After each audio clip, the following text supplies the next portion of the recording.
বিসমিল্লাহির রহমানির রহিম। আসসালামু আলাইকুম।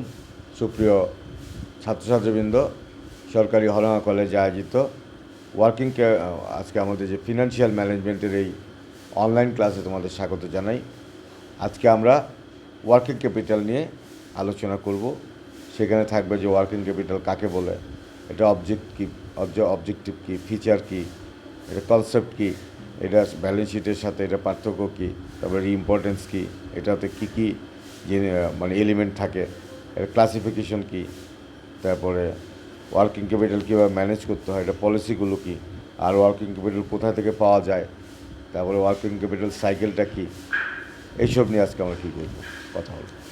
প্রথমে আমরা জানবো যে ওয়ার্কিং ক্যাপিটাল কাকে বলে। Working capital is the amount of fund necessary to cover the cost of operating the enterprise.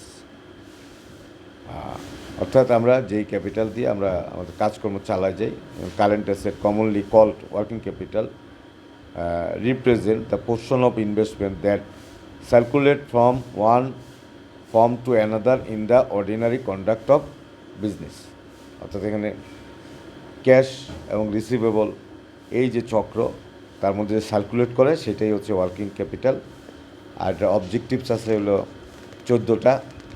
এক নম্বর হচ্ছে ensure smooth production, maintaining continuity in sales, liquidity, ensure profit, sufficient inventory, paying current liability, timely delivery of goods, maintaining regular expense, achieving cash discount, enhance morale, expansion of business, protection of fixed capital, helping credit purchase এবং protect goodwill। এই 14টা এটার objectives. তারপরে আমাদের যেটা জানতে হবে যে feature আছে, যেটা 13টা ফিচার আছে ওয়ার্কিং ক্যাপিটালের। প্রথমটা হচ্ছে ইউনিক ফরমেশন, তারপরে কনভার্টেবল, শর্ট ডিউরেশন, তারপরে small amount, flexible, circular flow, maintains liquidity, multi use, risk return trade off, creation of goodwill, influence of cash flow, effect on NPV এবং indicator of solvency. আর concept of working ক্যাপিটালে যেটা লাগবে, যে একটা হচ্ছে balance sheet concept আর একটা হচ্ছে operating cycle concept. Balance sheet concept আছে গ্রস ওয়ার্কিং ক্যাপিটাল, এটা প্রবক্ত হচ্ছে প্রফেসর ম্যালট, বেকার অ্যান্ড মেট। আর একটা হচ্ছে নেট ওয়ার্কিং ক্যাপিটাল, এটা হচ্ছে প্রফেসর লিঙ্কন, সেলরাস এটাল।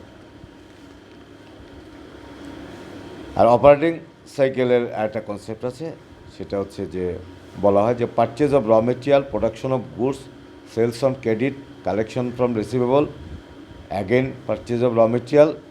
এইভাবে this is a continuous and running recurring process হবে, সেটাই হচ্ছে কি অপারেটিং সাইকেল। তারপরে distinction between balance sheet concept and operating cycle কনসেপ্টে এটার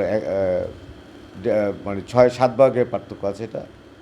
এটা হচ্ছে definition, mode of expansion, consideration of time, division of activity, scope, nature and test of solvency। আর ওয়ার্কিং ক্যাপিটাল কেন গুরুত্বপূর্ণ? ওয়ার্কিং ক্যাপিটাল শর্ট টার্ম এবং long term দুই রঙের আছে। শর্ট টার্মের গুরুত্ব আছে 12টা, আর কিউমুলেটিভ লং টার্ম ইম্পর্টেন্ট আছে 6টা। শর্ট টার্মে যে ইম্পর্টেন্সগুলো আছে সেটা হচ্ছে sufficient stock, smooth production, smooth sales, paying current liability, bearing regular expense, securing cash discount, opportunity for credit purchase, mark of solvency, maintaining liquidity, advantage of reduced price, payment of dividend এবং earning profit. আর long রানে যেটা আছে, long টার্মে, সেটা হচ্ছে creation of goodwill, wealth maximisation, expansion of business, protection of fixed capital, increase credit rating এবং increase morale. আর এলিমেন্টস অফ ওয়ার্কিং ক্যাপিটালে আছে যে কারেন্ট অ্যাসেটে আছে, কারেন্ট লাইবিলিটিতে আছে। কারেন্ট অ্যাসেটে আছে cash, bank balance, stock of raw material, stock of work in process, stock of finish goods, accounts receivable, bill receivable, short term investment, prepaid expense, revenue receivable, marketable securities. আর current লাইবিলিটিতে আছে accounts payable, bills payable, bank overdraft, outstanding expense, short term loan এবং unearned revenue. আর classification of working capital যদি আমরা জানতে চাই, সেটা হচ্ছে অন দ্য বেসিস অফ কনসেপ্টে একটা আছে গ্রস ওয়ার্কিং ক্যাপিটাল, আছে নেট ওয়ার্কিং ক্যাপিটাল। আর নেট ওয়ার্কিং ক্যাপিটাল আছে আবার পজিটিভ নেট ওয়ার্কিং ক্যাপিটাল, আর এটা হচ্ছে নেগেটিভ নেট ওয়ার্কিং ক্যাপিটাল। আর on the basis of time যদি আমরা ধরি, ফিক্সড ওয়ার্কিং ক্যাপিটাল আছে একটা, আর এটা হচ্ছে temporary working capital. Fixed working capital দুইটা, একটা হচ্ছে রেগুলার ওয়ার্কিং ক্যাপিটাল, আর একটা রিজার্ভ ওয়ার্কিং ক্যাপিটাল। আর টেম্পোরারি ওয়ার্কিং ক্যাপিটাল দুইটা, একটা হচ্ছে সিজনাল ওয়ার্কিং ক্যাপিটাল, আর একটা হচ্ছে স্পেশাল ওয়ার্কিং ক্যাপিটাল। তারপরে আমাদের যেটা যে ডিটারমিনেন্টস অফ ওয়ার্কিং ক্যাপিটাল বা ফ্যাক্টর যেগুলো ডিটারমাইন করে, ইন্টারনাল ফ্যাক্টর আছে, এক্সটার্নাল ফ্যাক্টর আছে। ইন্টারনাল ফ্যাক্টর আছে 15টা আর এক্সটার্নাল আছে 8টা।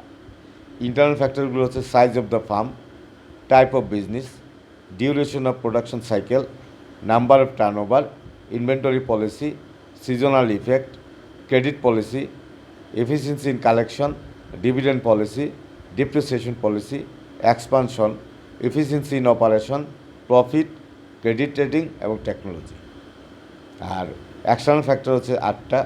একটা হচ্ছে opportunity of credit purchase, business cycle, stability of market, policies of the competitor, price level, tax policy, availability of loan এবং ট্রান্সপোর্টেশন সিস্টেম।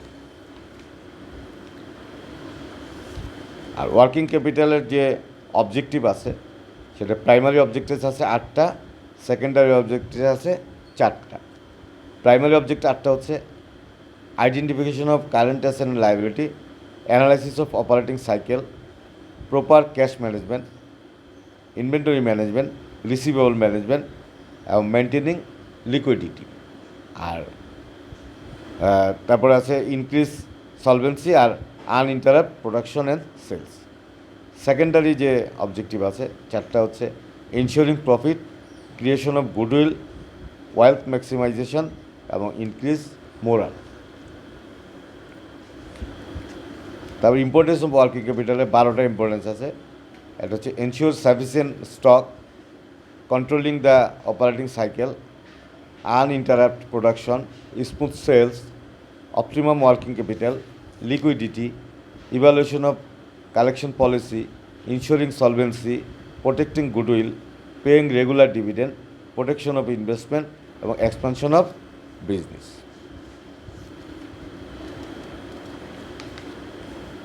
তারপর আমাদের আরও কিছু যেটা লাগবে আর কি, যে ওয়ার্কিং ক্যাপিটালে policies of financing current asset, সেটার জন্য 3টা অ্যাগ্রেসিভ পলিসি আছে, একটা কনজারভেটিভ পলিসি আছে একটা, এবং ম্যাচিং পলিসি আছে আরেকটা আর কি।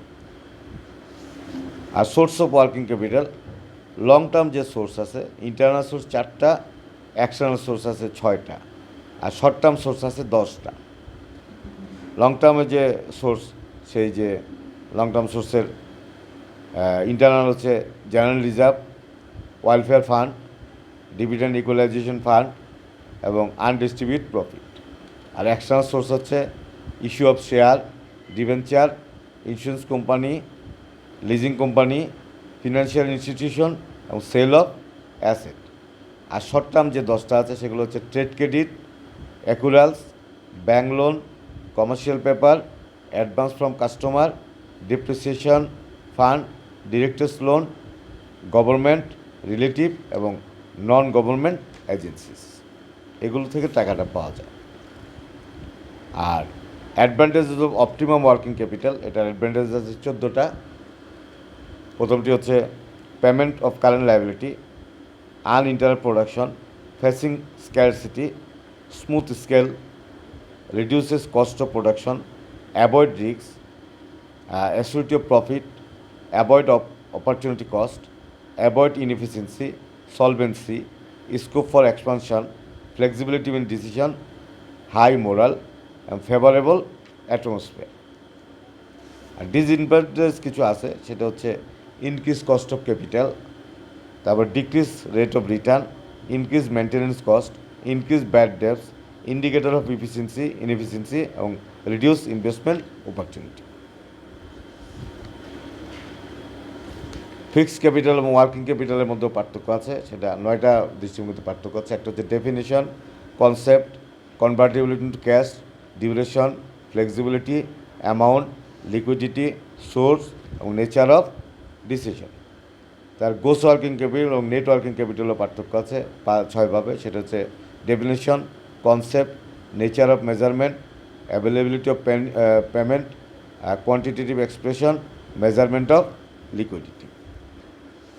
আর স্টেটমেন্ট অফ ওয়ার্কিং ক্যাপিটাল তৈরি করতে গেলে যেই ইয়েটা লাগবে, ছকটা লাগবে, সেটা প্রথমে লাগবে যে কারেন্ট অ্যাসেট, সেখানে থাকবে ইনভেন্টরি, র মেটেরিয়াল, ওয়ার্কিং প্রসেসেস, তারপরে র মেটেরিয়াল, লেবার, ফ্যাক্টরি ওভারহেড, তারপরে ফিনিশ গুডস পাওয়া যাবে, ডেটাস পাওয়া যাবে, ক্যাশ ইন হ্যান্ড পাওয়া যাবে, ক্যাশের ব্যাংক পাওয়া যাবে, প্রিপেড এক্সপেন্স পাওয়া যাবে, অ্যাক্রুড রেভিনিউ পাওয়া যাবে। এভাবে টোটাল কারেন্ট অ্যাসেট পাইতে হবে। আর টোটাল কারেন্ট লায়াবিলিটি পাওয়া যাবে আবার creditors, raw material, outstanding expense, labour of wages, overhead, administrative expense, selling expense, other expense, unearn revenue. এভাবে টোটাল কারেন্ট লায়াবিলিটি পাওয়া যাবে। তো কারেন্ট লায়াবিলিটি